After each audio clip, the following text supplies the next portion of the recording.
നിന്നുള്ള മദ്യത്തിന് ഇനി മുതൽ 20 രൂപ കൂടും. മദ്യക്കുപ്പി തിരികെ നൽകിയാൽ 20 രൂപ മടക്കി നൽകും. കുപ്പികൾ വലിച്ചെറിഞ്ഞ് പരിസ്ഥിതി നശീകരണം ഉണ്ടാകാതിരിക്കാനാണ് തമിഴ്നാട് മോഡലിൽ പുതിയ പരീക്ഷണമെന്ന് എക്സൈസ് മന്ത്രി പറഞ്ഞു. മിനറൽ വാട്ടർ കുപ്പിയും മദ്യക്കുപ്പിയും നാട്ടിലും തോട്ടിലും പുഴയിലും വലിച്ചെറിഞ്ഞുണ്ടാകുന്ന പരിസ്ഥിതി നാശം മിനറൽ വാട്ടർ കുപ്പി നിയന്ത്രണത്തിന് കോടതി ഇടപെട്ടു. ഇതോടെയാണ് മദ്യക്കുപ്പികളുടെ കാര്യത്തിൽ തമിഴ്നാട് മോഡൽ പരീക്ഷിക്കാൻ തീരുമാനിച്ചത്. അതുവഴി ഖജനാവിന് പണവും കൂടുതൽ കിട്ടും. ബെബ്കോയിലെ പ്ലാസ്റ്റിക് ഉപയോഗം കുറയ്ക്കാൻ 800 രൂപയ്ക്ക് മുകളിൽ വരുന്ന മദ്യം ഗ്ലാസ് ബോട്ടിലായിരിക്കും ഇനി വിൽക്കുക. സെപ്റ്റംബർ 1 മുതൽ മദ്യത്തിന് 20 രൂപ അധികം നൽകണം. ഇതൊരു ഡെപ്പോസിറ്റാണ്. പ്ലാസ്റ്റിക് ഗ്ലാസ് കുപ്പികൾ വാങ്ങിയ ഔട്ട്ലെറ്റിൽ തന്നെ തിരികെ നൽകിയാൽ ഈ ഡെപ്പോസിറ്റ് തിരികെ ലഭിക്കും. ജനുവരി മാസത്തും ഇത് സംസ്ഥാന വ്യാപകമായിട്ട് നടപ്പാക്കും. മദ്യവെക്കുന്നവരെ ദ്രോഹിക്കുക എന്നുള്ള ഉദ്ദേശമേ ഇല്ല, മറിച്ച് ഈ പ്ലാസ്റ്റിക് കുപ്പികൾ വലിച്ചെറിയപ്പെടുന്ന ഒഴിവാക്കുക എന്നുള്ള ഉദ്ദേശം മാത്രമേ ഉള്ളൂ. ഞായറാഴ്ചയായിട്ട് ഒരെണ്ണം അടിക്കുകയും ചെയ്യണം. അവളെന്ന് ഹാളിന്ന് മാറുന്നുമില്ല. സർക്കാരിൻ്റെ ഒക്കെ ഒരു പരിപാടി. ഇനി കാലിക്കുപ്പി കൊണ്ടേ കൊടുത്തിട്ട് വേണം ഒരെണ്ണം അടിക്കാൻ. ഒരു ദിവസത്തിൽ അലമാരിക്കകത്ത് കൊണ്ടേ അടിച്ചത് തീർക്കുള്ളൂ. ഇനി കാലിക്കുപ്പി കൊണ്ട് പോകും. എൻ്റെ ഈശ്വരാ,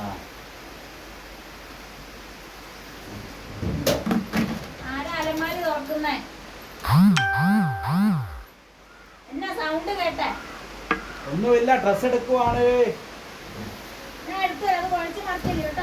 ആ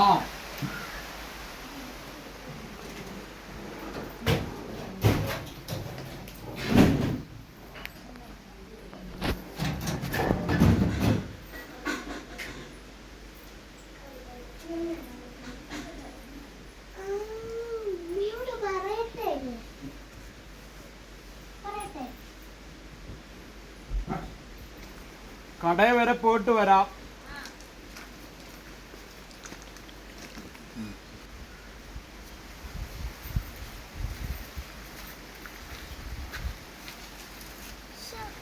കുപ്പിയൊന്നും ഇല്ലല്ലോ. ഈ കുടിയന്മാർക്കൊക്കെ ഇപ്പൊ എന്നാ പറ്റിയോ? ഈ കുപ്പിയൊക്കെ പേരൊക്കെ ജീവിക്കുന്ന എന്നെ പോലത്തെ ആൾക്കാർ ഇനി എന്നാ ഈശ്വരാ.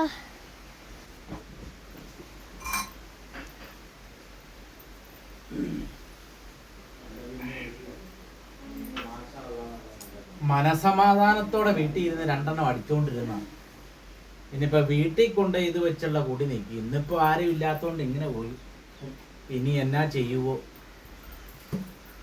എന്നാലും ഈ സർക്കാരിന് ഇതെന്നാ പറ്റും? സർക്കാരിനെ പിടിച്ചു നിർത്തുന്നത് പോലും നമ്മളെ പോലെ ഉള്ളവരാ. എന്നിട്ടും ഈ ചതി നമ്മളോട് തന്നെ ചെയ്യണം. ഇനി കുപ്പിയും പിടിച്ചോണ്ട് എങ്ങനെ പോയി നിൽക്കുവോ?